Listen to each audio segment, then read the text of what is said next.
I've been it's deeply, deeply upset with gun violence in this country, with gun violence around the world, and with seeing how other countries, Australia, Ireland, when there's a mass shooting, laws are instantly put into place, except here. And there's been a blindness to the need to make a change here. We lived with some gun control for 10 years, and that was repealed or not reinstated. We did fine with it for 10 years with, banning assault weapons, and once that was and that was a response to the Kennedy assassination and the string of assassinations, and there's no reason we can't go back to what we had and go forward with even more smart gun safety laws. Now you guys have grown up in a world where a lot of people have guns and Sadly, yes. Some bad things happen.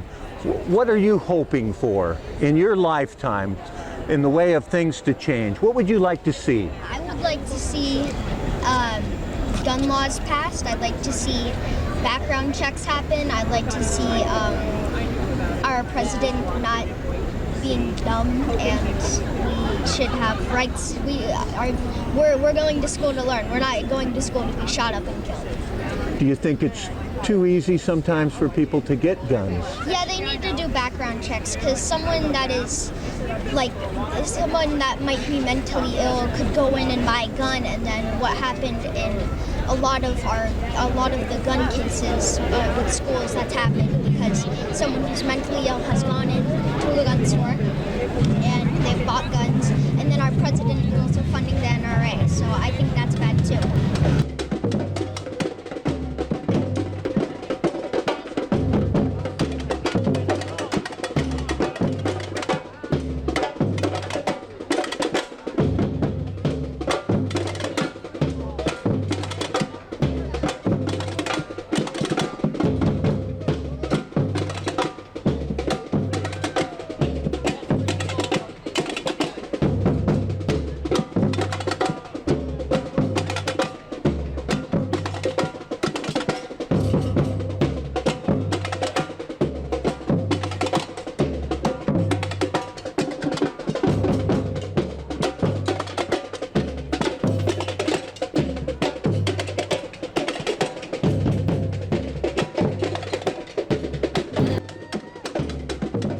In 1994, the United States of America had an assault weapons ban that lasted for 10 years.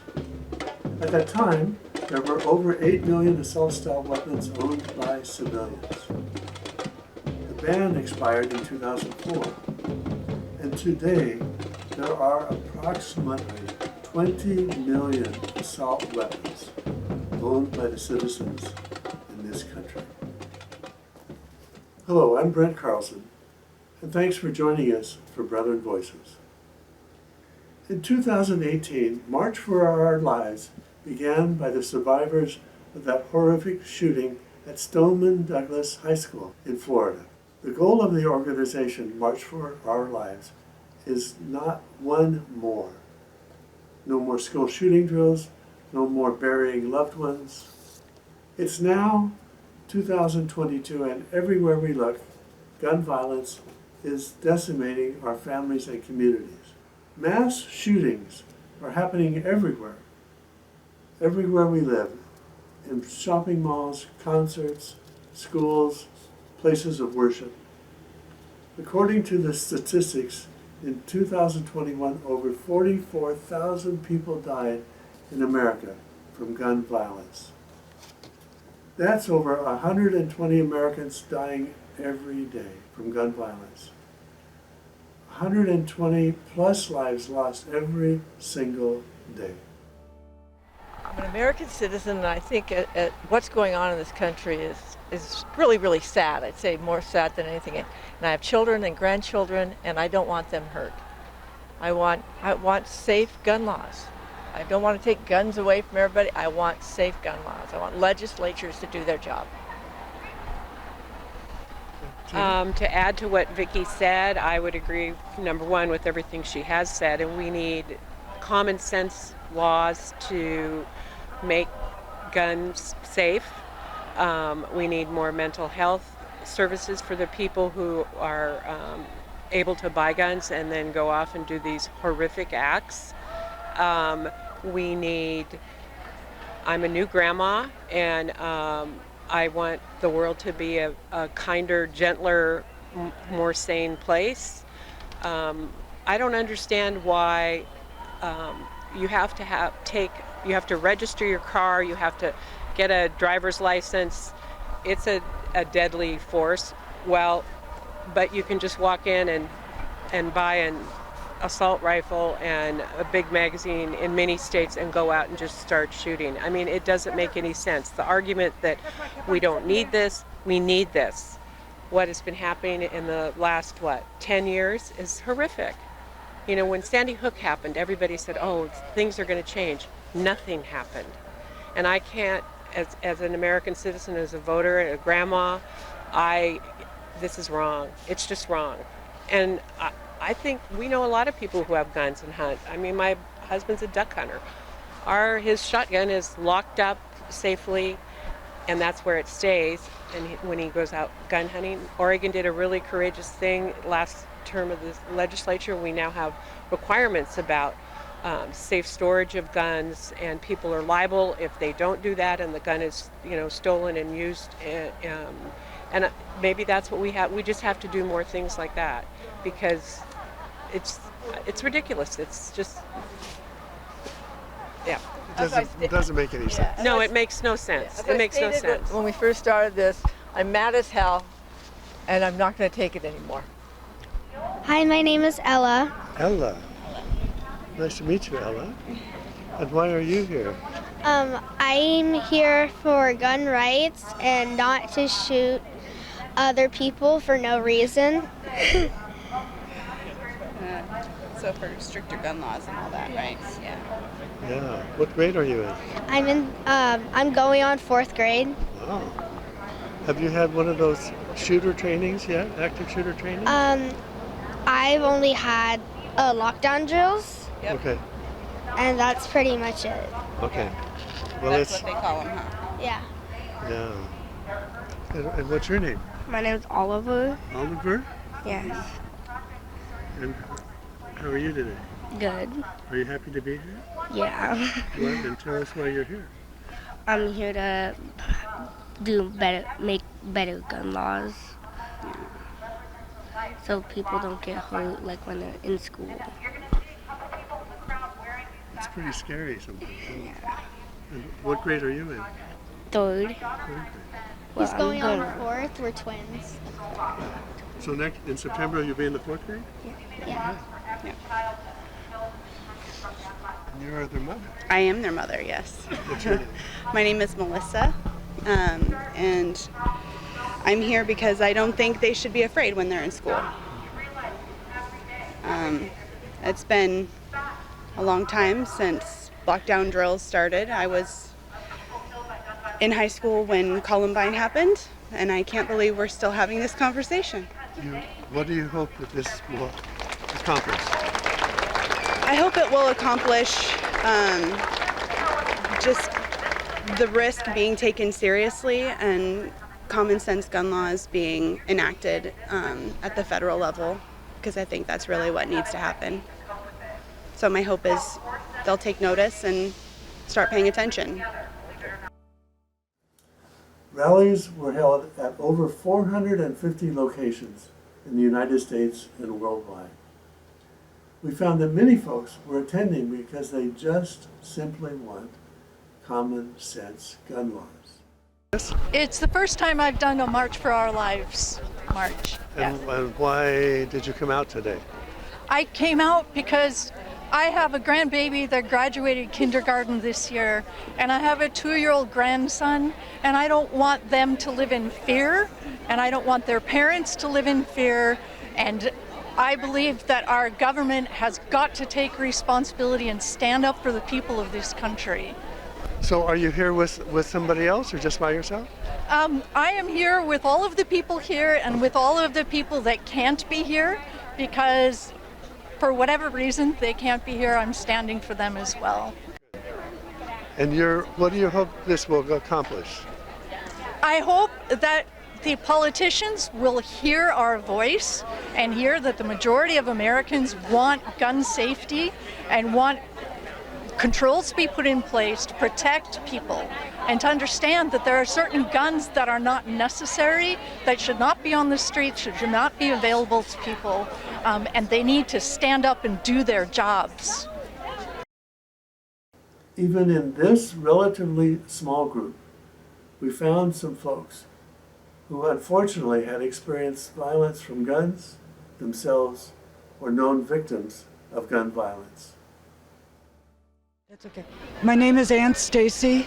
I live in outer southeast Portland. When I was 17, I walked into my bedroom to find my brother with his rifle and several of his friends shooting out the windows of my bedroom into our backyard. As I walked into the room, the boy who had the rifle turned it on me and pulled the trigger. The bullet hit me at the corner of my right eye, fracturing the bone, flattening out to the size of a dime and rolling through my brain. I still have it in my head. They didn't know if I would live or die, but I've been active trying to control gun violence since that day, and I'm 75 now. Man, you're a miracle. Sort of. I had brain damage, obviously, but mostly my sight was affected, so it's like looking through polka dots to see things. But I am lucky because within 9 months I was able to enroll in the University of Oregon, and I've been an Oregonian ever since. So how old was that young man? He was 13. 13, oh my goodness. And where did the guns come from? It was my brother's rifle. My father kept it in his closet, but my brother got it out and went out and bought ammunition. My brother was 15, and they sold the ammunition to him without even thinking about it twice. And I would like to see ammunition taxed. I think if we tax ammunition at, $5 a bullet, that would at least maybe get some people not to be as able to get these high magazines as they are now.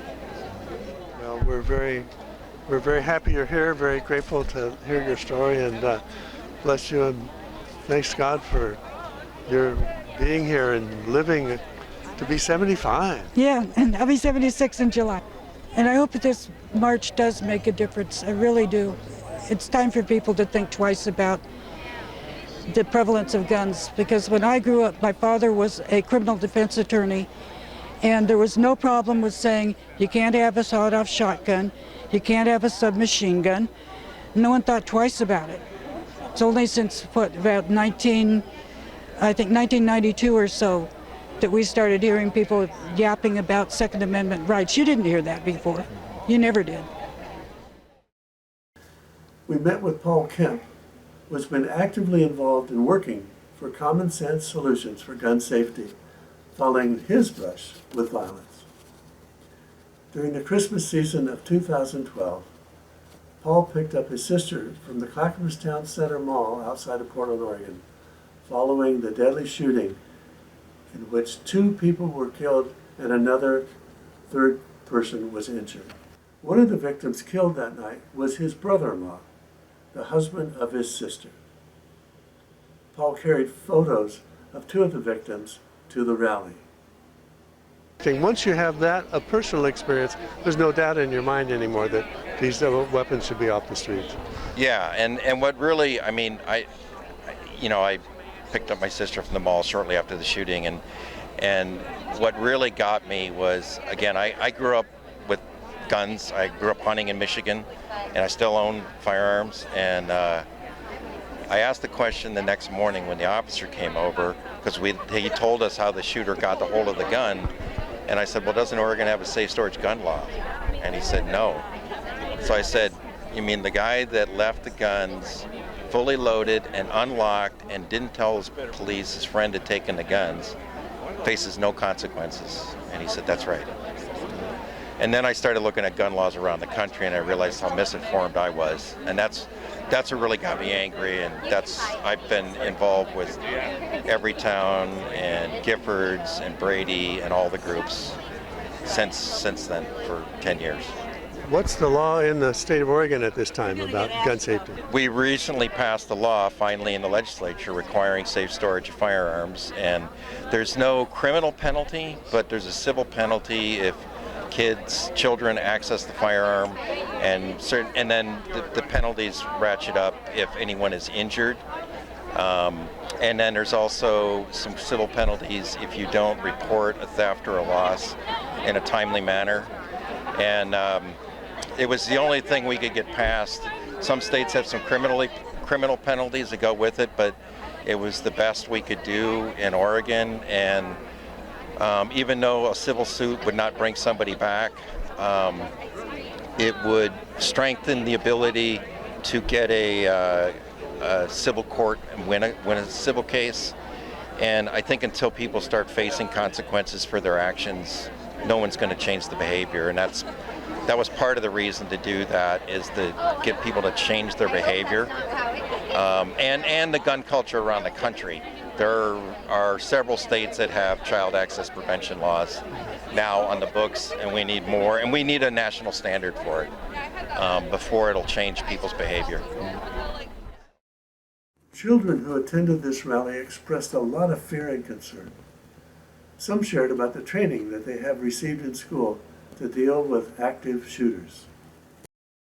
I am here today because I have lived in fear of constantly thinking, like, am I going to be in the middle of another mass shooting? Because I remember in middle and high school that we always had to constantly keep going through active shooter drills, and it's just something that it never really phases you until you're just practicing these drills, and you're like, this is never going to happen to me, but one day it could happen to you. And I just want generations below me to feel safer when we pass these gun reforms, because I don't want anyone else to have to go through Parkland or any of the school shootings that have occurred. What are those trainings like? What do they do?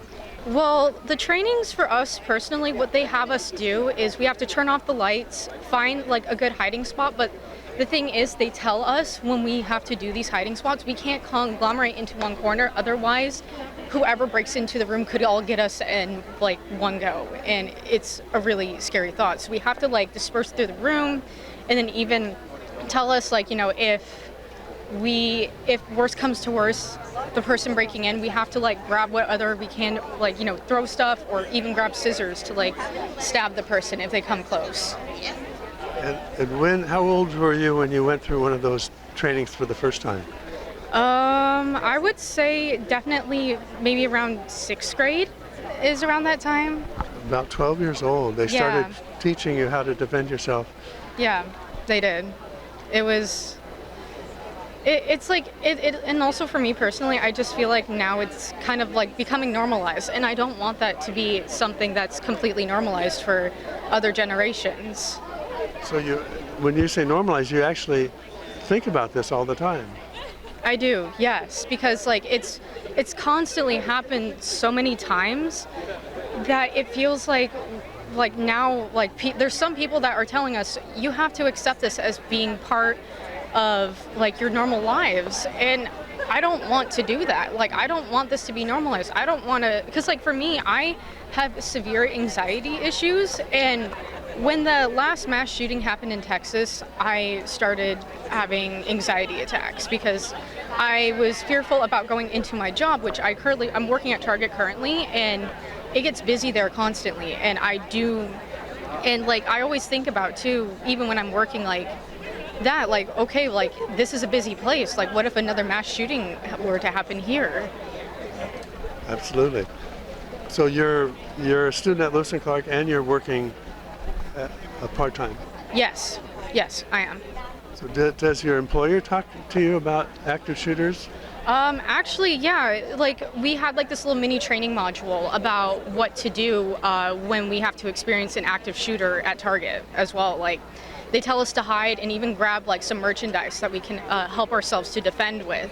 And then they tell us rules like we can't shout at the police when we're coming out. We have to put our hands up so they know that we aren't the ones causing the situation to occur. Yeah. Yeah, it's a different way of growing up. We didn't used to have that. Yeah. My name is Christine Pollock. I'm here because I am concerned for our daughter's future. I want her to grow up in a world where she doesn't have to fear going to school and mass shooting events. I want her to be safe, and I want all the kids to be safe. Enough is enough. My name is Nick. I'm Phoebe's dad. And everything Christine said.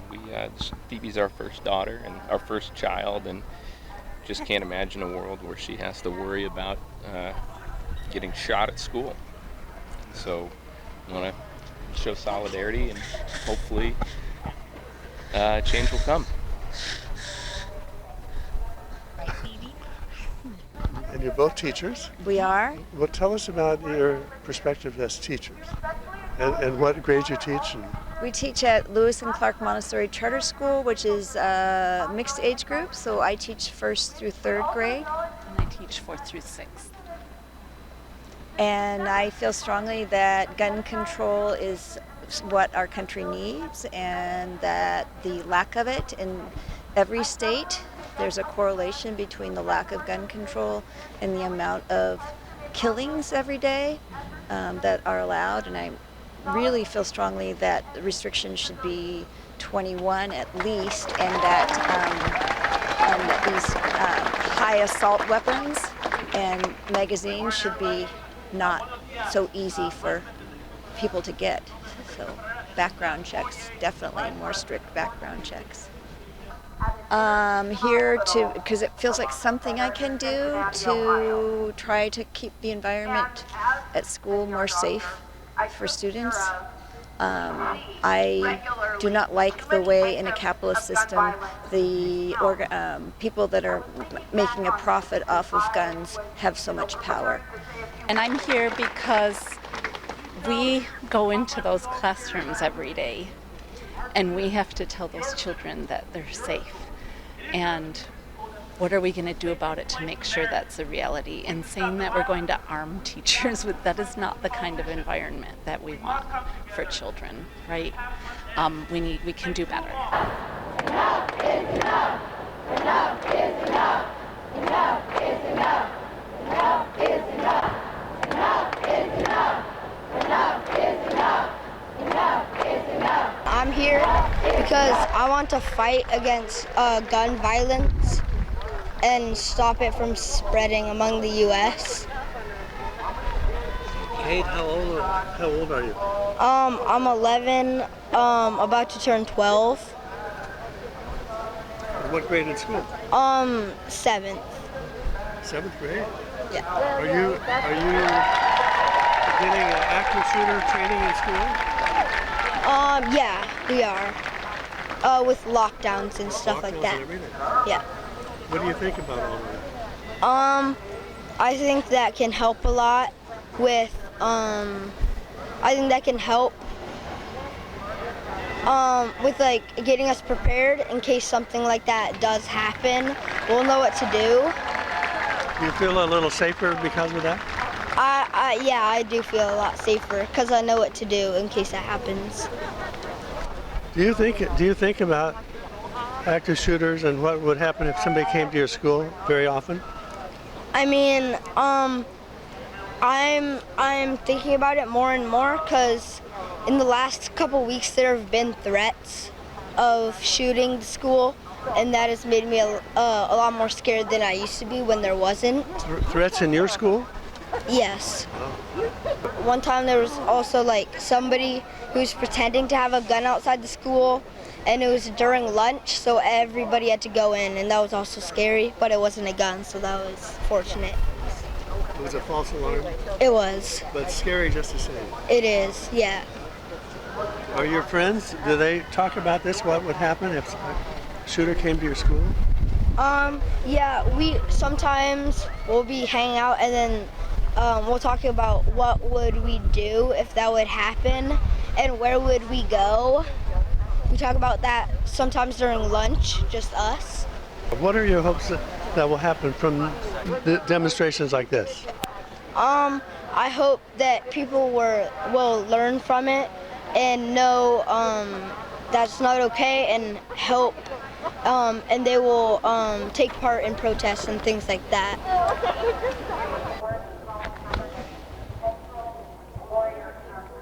I'm here today because I don't know what else to do. We're absolutely so outraged, and after each incident, you feel like even more at a loss of what to do. And so it's been really hard to try and figure out what to do. And so coming here today is a way of taking action, signing petitions, showing our support to organizations like the March for Our Lives that are trying to get things done on the legislative level, which is what needs to happen. Our lawmakers need to be held to account. The gun lobbies need to be held to account, and that's why we're here today. And I'm here for gun safety. I'm really tired of them not doing anything. I want assault weapons gone. I mean, I heard some of these kids were unrecognizable because of the assault weapon that they experienced in Uvalde. It's horrible. So I know Oregon's a great place to live, but I want Congress to hear us.